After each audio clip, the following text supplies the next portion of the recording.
I am a Stephen King fan. I read like when I was little, and I shouldn't have been reading his books then. I was reading like It and Carrie and Pet Sematary, and I just think he's an incredible writer, and he's so prolific. And his book on writing, that's literally the name of it, On Writing, is, I mean, everyone in the arts, I think, should read it. It should be required reading.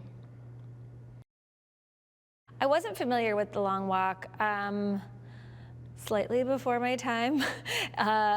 It came out, I think, in 1979, and when I was doing some research about the novel, and Frances and I were talking about it, I learned that it was written in response to the Vietnam War, which made a lot of sense after I read the book, and I think is really kind of important story to tell right now as well. I met with Frances, and when we met the first time, I guess my biggest concern was the violence in the movie, and I was just curious like how he was planning on shooting it. I have a stepson who's really young. He's, you know, around the age of the boys in the movie, and it was like I just kind of kept seeing him in this. And so that was something that Frances and I talked a lot about. Ginny Garrity is a woman who works hard and loves her son and her husband. Ginny and Ray are really upset about their circumstances. They're very poor, everyone is very poor, everyone is in need, and I think she has been, when we meet her, she's been arguing a lot with her son to change his mind about signing up for this walk. The Long Walk is like, it's like the worst competition sport that I think anyone could ever think of, and it's crazy that Stephen King wrote this book in the late 70s. So The Long Walk is basically like all the boys in the country have to.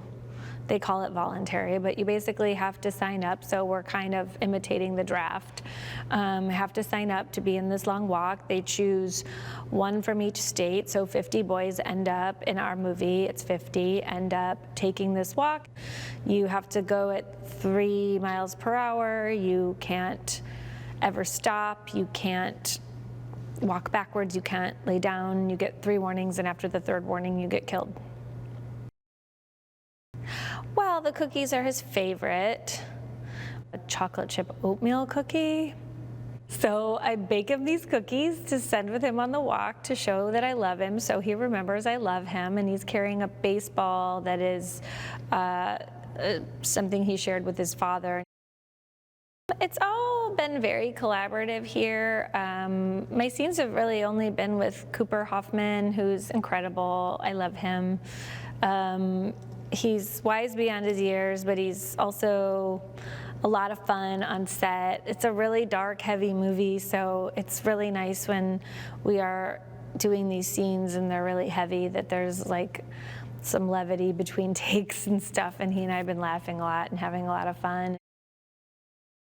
Frances is a real actor's director. I just feel like so supported. I feel like I can ask for anything, I can try anything. I feel like he's really loose and collaborative, and whatever we want to do and in some ways want to say, like, he's open to trying anything. And he really knows what he wants, and he knows when he's got it, and that makes me feel really confident. I'm wearing my wardrobe right now.